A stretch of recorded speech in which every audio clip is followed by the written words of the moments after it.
पढ़े rate of लिखे interest हो तो लगा रहे तुमको हो। बताया जाए, पढ़े लिखे होते, कोई अच्छी कंपनी में जॉब करते 38,931 रुपए का क्या होते, हुआ? तभी बॉर्डर में भेज दिए गए हो तुम।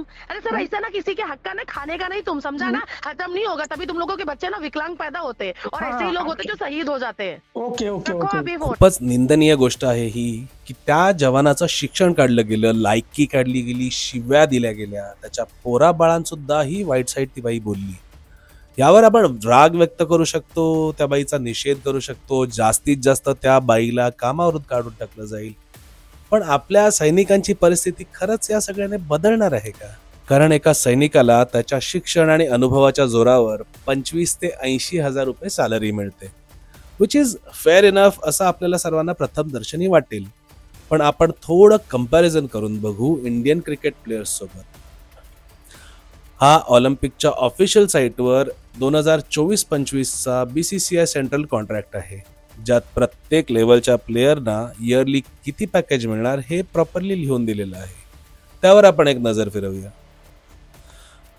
रोहित शर्मा, विराट कोहली, जाडेजा यांच्यासारख्या A+ खेळाडूंना 7 करोड, त्यानंतरच्या A लेवलच्या प्लेयर्सना 5 करोड, B वाल्यांना 3 करोड आणि C वाल्यांना 1 करोड मिळणार असं लिहिलेलं आहे.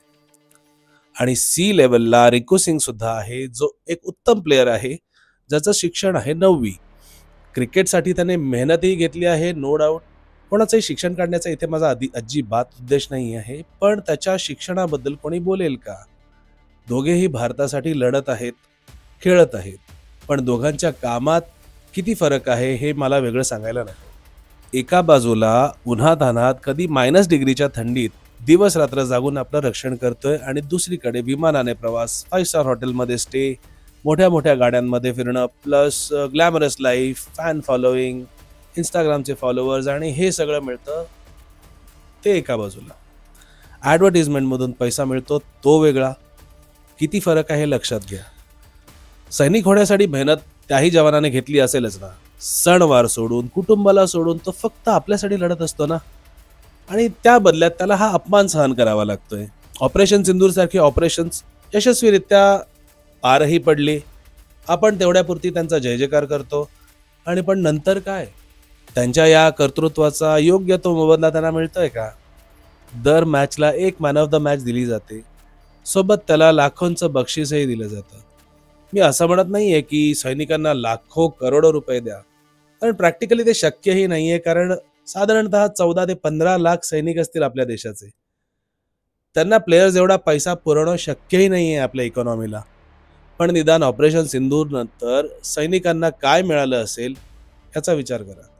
आपल्या देशाच्या शहीदांच्या कुटुंबापर्यंत सरकारी मदत पुरेशी आणि वेळच्या वेळी पोहोचतही नाहीये असं समजतंय.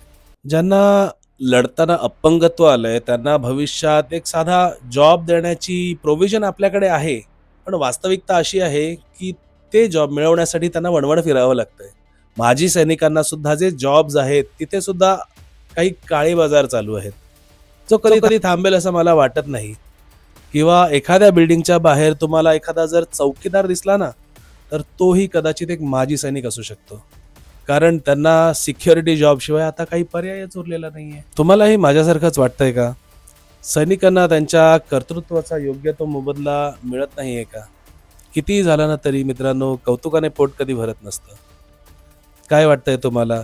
खाली नक्की लिहा, मला जाणून घ्यायला आवडेल. आणि बघत राहा दुर्बीण.